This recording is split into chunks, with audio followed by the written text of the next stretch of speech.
प्रिय क्रांती मित्र हो, जय भीम, जय अशोक, जय संविधान, जय भारत. प्रिय क्रांती मित्रांनो, आपणा सर्वांना क्रांतिकारी जय भीम. मित्रांनो, मुंबईच्या वातावरणामध्ये प्रचंड गारवा वाढलाय. नागपूरला हिवाळी अधिवेशन सुरू झाले, परंतु महाराष्ट्राच्या राजकारणात मात्र एक प्रचंड अशी गरमी, महाराष्ट्राचं राजकारण मात्र गरम झालेलं आहे. त्याला कारण नुकत्याच 5 राज्यांमध्ये राजस्थान, छत्तीसगड, मध्य प्रदेश, मिझोराम आणि तेलंगणा या राज्यांमध्ये झालेल्या निवडणुका आणि त्याचे लागलेले निकाल. मित्रांनो, असा विषय देखील आपल्याला ह्याच अनुषंगाने ह्या व्हिडिओमध्ये घेणार आहोत. आपण मुख्य व्हिडिओ बनवण्याचा उद्देश किंवा या व्हिडिओचा उद्देश आहे की आजच्या राजकारणाला पाहिलं, महाराष्ट्राच्या राजकारणाला जर आपण पाहिलं तर प्रकाश आंबेडकरांना तिसरा पर्याय निर्माण करण्याशिवाय गत्यंतर उरलेलं नाही. कारण इंडिया आघाडीमध्ये प्रकाश आंबेडकरांना पत्रव्यवहार करून सुद्धा गंभीरपणे घेतलेलं नाही आहे. त्यामुळे कदाचित प्रकाश आंबेडकरांना आपलं राजकीय वकूफ टिकवण्यासाठी, राजकीय अस्तित्व दाखवण्यासाठी तिसरा पर्याय निर्माण करावा लागेल. मग ह्या तिसऱ्या पर्यायामध्ये आदरणीय प्रकाशजी आंबेडकरांना मनोज जरांगे पाटील, तुमचे राजर्षी शाहू महाराजांचे वंशज संभाजीराजे, प्रहारचे बच्चू कडू हे नेते साथ देतील का, यावरती आपण या ठिकाणी थोडंसं विश्लेषण करणार आहोत की नेमकं हे 3 नेते जरांगे पाटील, संभाजीराजे आणि बच्चू कडू यांनी जर प्रकाश आंबेडकरांना साथ दिली तर महाराष्ट्राचं चित्र काय राहील, राजकीय चित्र काय राहील, याबद्दल आपण या व्हिडिओमध्ये उहापोह करणारच आहोत. मित्रांनो, राजस्थान, छत्तीसगड आणि मध्य प्रदेशमध्ये काँग्रेसची सत्ता होती, हे सर्वांना आपल्याला माहिती आहे. मध्य प्रदेशमध्ये सत्ता होती, परंतु त्या ठिकाणी BJPनं फोडाफोडीच्या राजकारणाला भर देऊन तिथं स्वतःची सत्ता स्थापन केली. परंतु ह्या तिन्ही राज्यांमध्ये काँग्रेसचा एक मोठा पराभव झाला. तेलंगणामध्ये जरी काँग्रेस जिंकली तरी ह्या 3 राज्यांमध्ये जिथं 83 लोकसभा मतदारसंघ आहेत त्या ठिकाणी भारतीय जनता पार्टीचा मोठा विजय झालेला आहे. तरीसुद्धा हा इतका प्रचंड दारुण पराभव होऊन सुद्धा काँग्रेस भारतीय जनता पार्टीला हरविण्यासाठी गंभीर नाही, असं एकूण महाराष्ट्राच्या राजकारणावरून दिसून येते. येत्या 6 महिन्यांमध्ये सार्वत्रिक लोकसभेच्या सार्वत्रिक निवडणुका जाहीर होतील. त्या कधीही जाहीर होतील किंवा 22 जानेवारी 2024 मध्ये अयोध्येत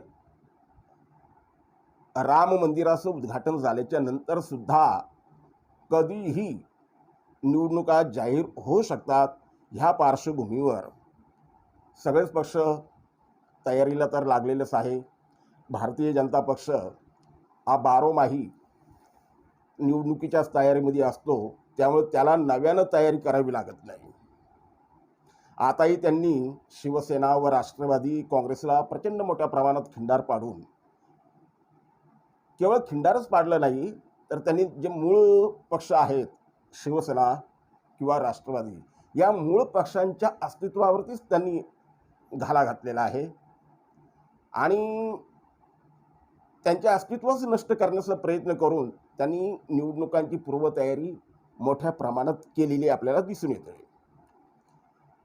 आता याच्यामध्ये जरी BJPची ही तयारी असेल तरी दुसरीकडं मग ते राष्ट्रवादी अजितदादांचे असो किंवा शरद पवारांचे असो, शिवसेना उद्धव ठाकरेंचे असो की एकनाथराव शिंदेंचे असो, हे सगळेच गट आणि तट निवडणुकीची तयारी लागलेले आहे.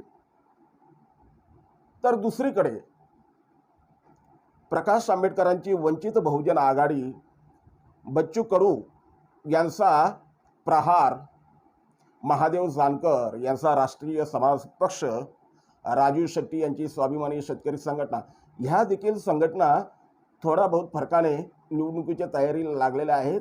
त्यातल्या त्यात वंचित बहुजन आघाडी, प्रकाश आंबेडकर गेल्या 3-4 महिन्यापासून संपूर्ण महाराष्ट्र पिंजून काढत आहे आणि त्यांच्या प्रत्येक जिल्ह्यामध्ये लाखोच्या सभा होत आहे. वातावरण त्यांनी प्रचंड निर्मिती केलेली आहे. 25 नोव्हेंबरला म्हणजे 26 नोव्हेंबर या संविधान दिनाच्या पूर्वसंध्येला त्यांनी मुंबईच्या शिवाजी पार्कवर जे अभूतपूर्व शक्ती प्रदर्शन केलंय, त्यातून त्यांची पूर्ण मानसिकता निवडणुकीच्या तयारीची झालेली आहे, तयारी पूर्ण झालेली आहे.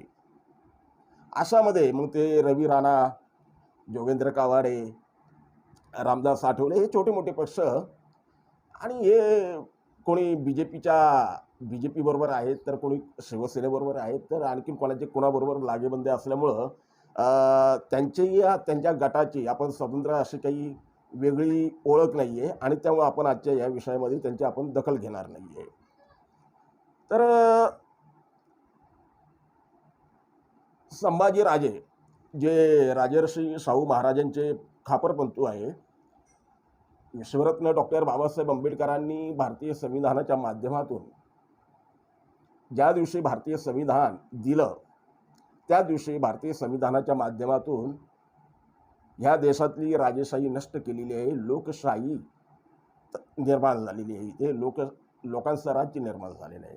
त्यामुळे राजे महाराजे वगैरे आता हा प्रकार राहिलेला नाही आहे, परंतु राजर्षी शाहू महाराजांचे वंशज म्हणून, राजर्षी शाहू महाराजांचे खापरपंतू म्हणून एक आदराने आपण संभाजीराजे म्हणतो. त्याच अर्थाने मी या ठिकाणी म्हणतोय, बाकी नाही. तर संभाजीराजे यांची स्वराज्य ही संघटना सुद्धा निवडणुकीच्या अनुषंगाने तयारीला लागलेली आहे.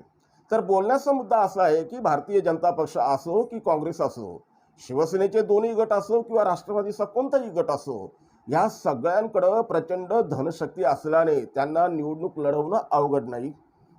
पण प्रकाशजी आंबेडकर यांच्यासारख्या वंचित बहुजन आघाडीकडे, जो वंचित शोषित पीडित सर्वहारा समूहाचं नेतृत्व करणाऱ्या गरीब पक्षाकडे साधन संपत्ती नाही, धन नाही, दौलत नाही, पण वंचित बहुजन आघाडीकडे जनशक्ती, लोकशक्ती, लोकांची प्रचंड शक्ती मोठ्या प्रमाणात आहे. या पार्श्वभूमीवर आगामी लोकसभा निवडणुकीत भाजप विरोधातील सर्व विरोधी पक्षांनी एकत्र येण्याची आवश्यकता आहे.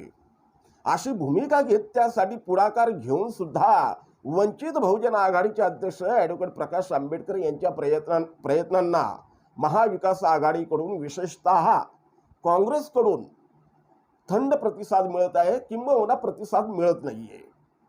काही महिन्यांवर येऊन ठेपलेल्या लोकसभा आणि त्यानंतर लगेचच होणाऱ्या विधानसभा निवडणुकीत भारतीय जनता पक्षाचा पराभव करायचा असेल तर वंचित बहुजन आघाडीला सोबत घेतलं पाहिजे, अशी काँग्रेसमधील काही नेत्यांची देखील इच्छा आहे.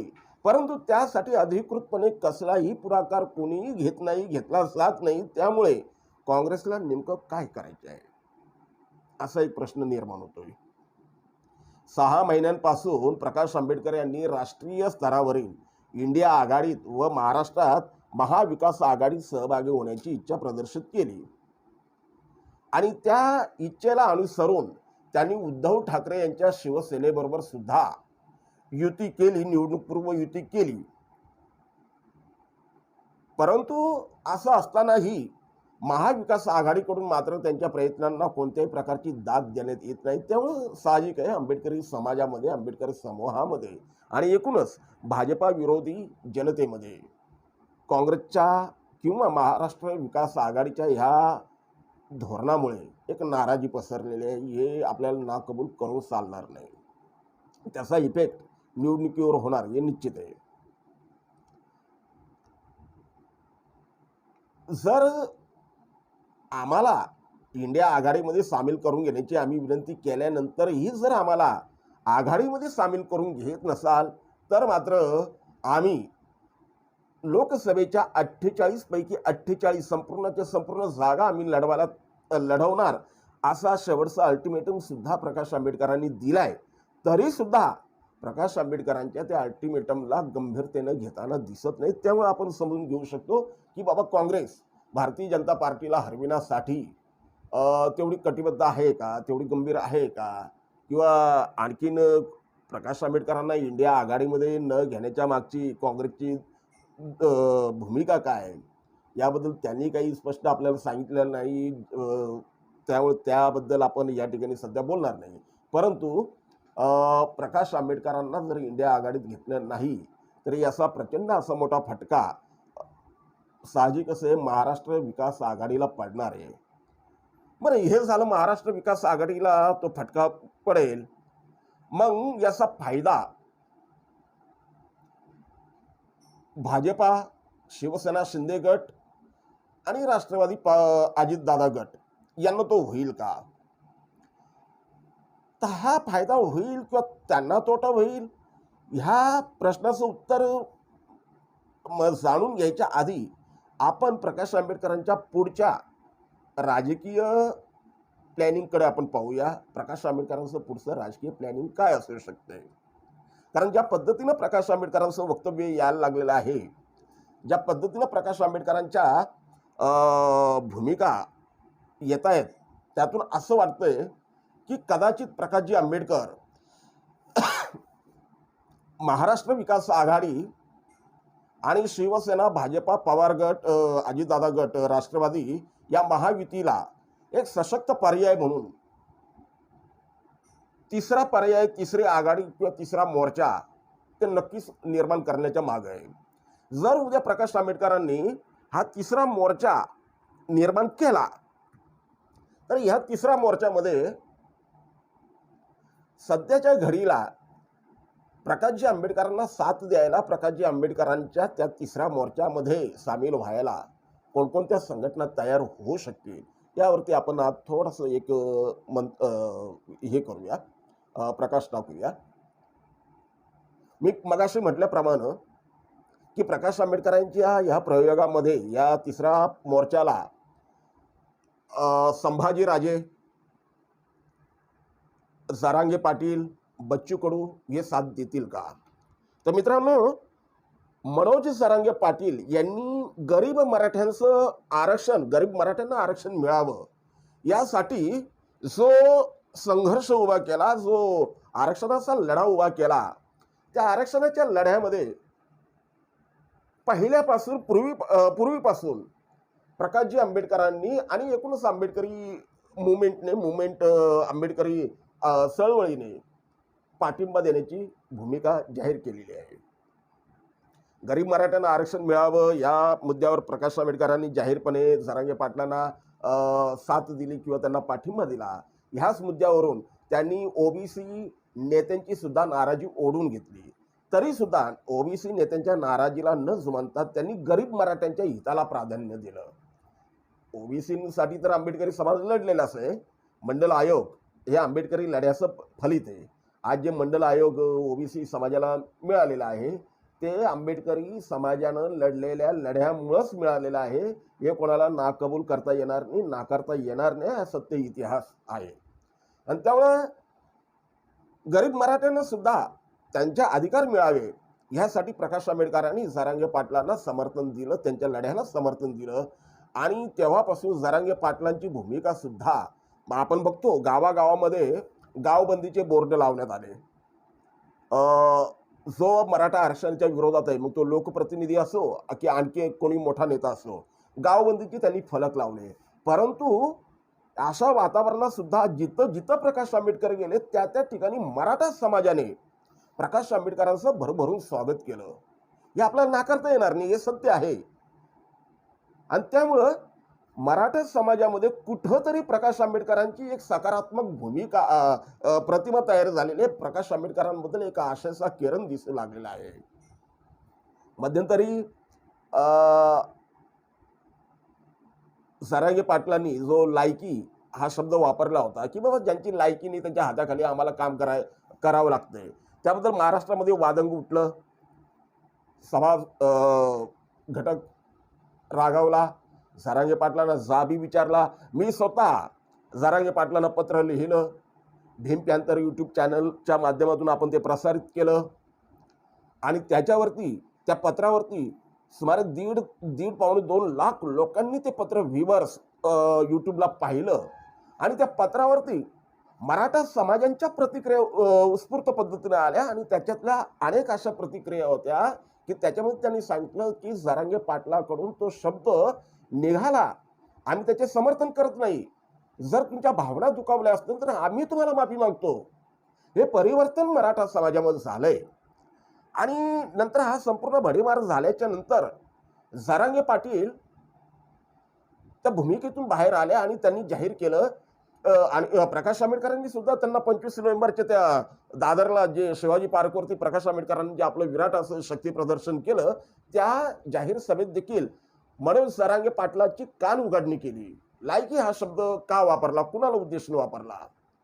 आणि नंतर मनोज जरांगे पाटलांनी जाहीरपणे दिलगिरी व्यक्त करत लायकी हा शब्द मागे घेतला आणि त्यांनी सांगितलं की बाळासाहेब आंबेडकर, प्रकाशजी आंबेडकर हे आमच्यासाठी आदरणीय नेते आहे आणि जर प्रकाशजी आंबेडकरांनी आम्हाला तो सल्ला दिलाय की बाबा हा लायकी वगैरे शब्द तू म्हणजे वापरू नको, तर मी बाळासाहेब आंबेडकरांचा आदर करून तो शब्द मी मागे घेतो असं बोलून त्यांनी तो शब्द मागे घेतला. आणि याच्याही आधी जरांगे पाटलांनी वेळोवेळी म्हणजे जे उपोषणाच्या वेळेला ते पाणी सुद्धा पित नव्हते, जे सेकंड टाइम दुसऱ्या टायमाला त्यांनी जे उपोषण केलं त्या टायमाला ते पाणी सुद्धा पित नव्हते, त्यावेळेला सुद्धा जरांगे पाटलांनी केवळ आणि केवळ प्रकाश आंबेडकरांनी त्यांना पत्र लिहिलं होतं की बाबा तू किमान पाणी तरी प्यायलं पाहिजे, म्हणून समाजासाठी तुला जगणं आहे, तुला लढणं आहे, तुम्हाला समाजासाठी तुमच्यासारखा योद्धा त्या ठिकाणी मैदानात पाहिजे, तुम्ही पाणी तरी प्यायलं पाहिजे. आणि प्रकाश आंबेडकरांचा सल्ला मानून त्यांनी पाणी पिलं हे त्यांनी टीव्हीच्या माध्यमासमोर देखील त्यांनी जाहीरपणे सांगितलं. बोलण्याचा मुद्दा हा आहे की जरांगे पाटील सुद्धा प्रकाश आंबेडकरांचा प्रचंड आदर करतात. मग उद्या जर प्रकाश आंबेडकरांनी तिसरी आघाडी निर्माण केली, तिसरा विकल्प दिला, महाराष्ट्र विकास आघाडीला देखील आता त्या प्रमाणात काँग्रेस आहे किंवा राष्ट्रवादी जे ते आलटून पालटून तेच लोक आहे, त्यांना सुद्धा लोक वैतागलेले आहे, किंवा शिवसेना आपलं जे भारतीय जनता पार्टीच्या नेतृत्वाखालील महाराष्ट्रातलं जे सरकार आहे त्यांना सुद्धा जनता वैतागलेली आहे. याच्या वातावरणात जर प्रकाश आंबेडकरांनी तिसरा मोर्चा निर्माण केला तर मग तिथं जरांगे पाटील त्यांना साथ देतील का, त्यांना मदत करतील का, हा मोठा आपल्या समोर प्रश्न आहे. आणि जर उद्या जरांगे पाटलांनी प्रकाश आंबेडकरांना साथ दिली तर वंचित बहुजन आघाडीचं जे राजकारण आहे, बहुजन तितुका मिळवावा, जे सोशल इंजिनिअरिंग प्रकाश आंबेडकर करतायत त्याला बळ मिळेल आणि महाराष्ट्राच्या प्रत्येक मतदारसंघात एक आपलं स्वतंत्र स्थान असणारा आणि प्रत्येक मतदारसंघात प्रभावी निर्णायक संख्या असणारा मराठा हा समूह जर प्रकाश आंबेडकरांच्या वंचितला जर मिळाला तर ही मोठी ताकद महाराष्ट्रात निर्माण होईल. बरं, हे गणित मांडत असताना तिसरा एक घटक आहे. मगाशी मी म्हटलं की संभाजी राजेंचा मी उल्लेख केला. राजर्षी शाहू महाराजांचे ते खापरपंतू आणि राजर्षी शाहू महाराजांची जयंती एखाद्या उत्सवासारखी, दिवाळी सणासारखी झाली पाहिजे हे खुद्द विश्वरत्न डॉक्टर बाबासाहेब आंबेडकरांनी सांगितलेलं आहे. आणि त्या महाराजांचे ते खापरपंतू असल्यामुळे त्यांच्याबद्दल आदर आहे आणि त्यांच्या मागे मराठा समाज मोठ्या प्रमाणात आहे, त्यांना मानणारा एक मोठा वर्ग आहे आणि त्यांची स्वराज्य नावाची एक संघटना आहे. जर ही स्वराज्य संघटना संभाजीराजे जर बाबासाहेबांच्या नातवाला साथ देतात, राजकीय दृष्ट्या जर त्यांच्याबरोबर एकत्रित येतात, एका पंक्तीमध्ये येतात, प्रकाश आंबेडकर, जरांगे पाटील आणि संभाजीराजे, ही महाशक्ती तयार होणार महाराष्ट्रामध्ये.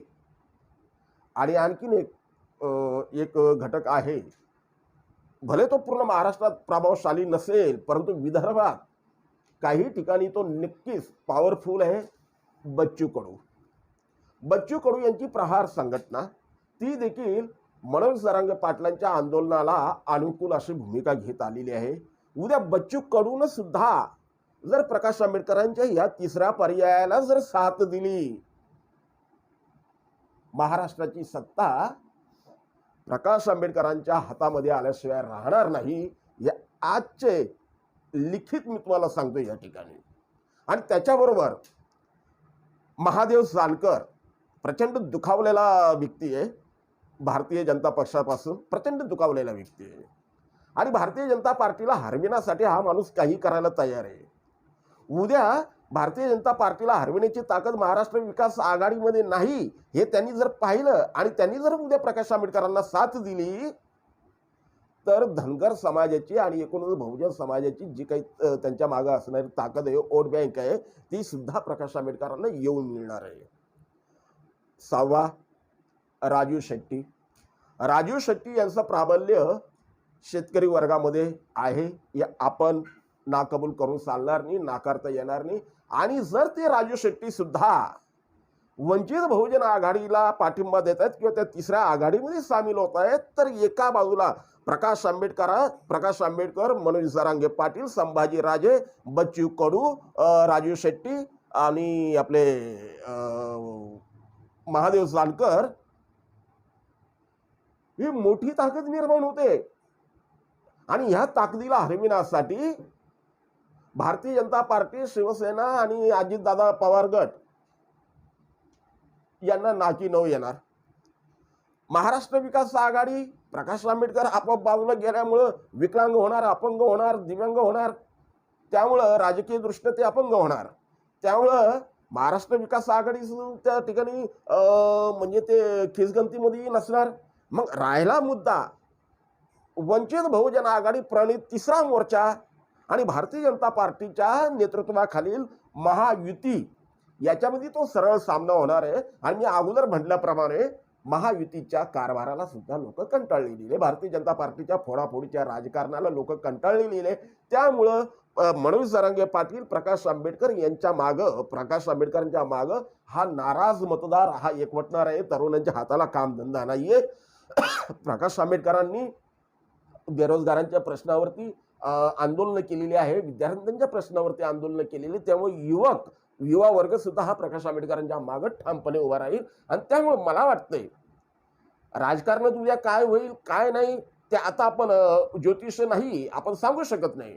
परंतु आताच्या राजकारणाला जर आपण असं पाहिलं आणि ज्या पद्धतीने मी ठोकताळे मांडले, जर त्या पद्धतीनं झालं तर उद्या महाराष्ट्राची सत्ता प्रकाश आंबेडकरांच्या हातामध्ये येईल. आणि जरी ती आली नाही, एक हाती सत्ता जर हाती आली नाही, तरी सत्तेची रिमोट कंट्रोल मात्र आंबेडकरांकडेच राहणार. हे मात्र मी तुम्हाला ह्या ठिकाणी लिहून द्यायला तयार आहे. फक्त समीकरणं त्या पद्धतीनं झाली तर. आणि त्यामुळं ही समीकरणं कशी होतील, जरांगे पाटील म्हणा, संभाजी राजे म्हणा, ही समीकरणं कशी होतील याचा उहापोह आपण पुढच्या व्हिडिओमध्ये आपण नक्की करू. तोपर्यंत इथंच थांबतो. हा व्हिडिओ कसा आवडला याच्यावरती नक्कीच आपण कमेंट करा. आणि जर या चॅनलवरती, भीम पॅन्थर चॅनलवरती आपण जर नवीन असाल तर चॅनलला सबस्क्राईब करा. विषमतावाद्यांच्या विरोधातली, नफरतखोरांच्या विरोधातली आपली लढाई आपण सुरूच ठेवणार आहोत. तुमची साथ हवी, तुमची मंगल आशीष हवा. जय भीम, नमो बुद्धाय. प्रिय क्रांती मित्र हो, भीम पॅन्थर या आपल्या हक्काच्या यूट्यूब चॅनलला कृपया सबस्क्राईब करून आम्हाला विषमतावादी शक्तींच्या विरोधात लढण्यासाठी बळ द्या, शक्ती द्या, ऊर्जा द्या. कमेंट करा, लाईक करा, शेअर करा.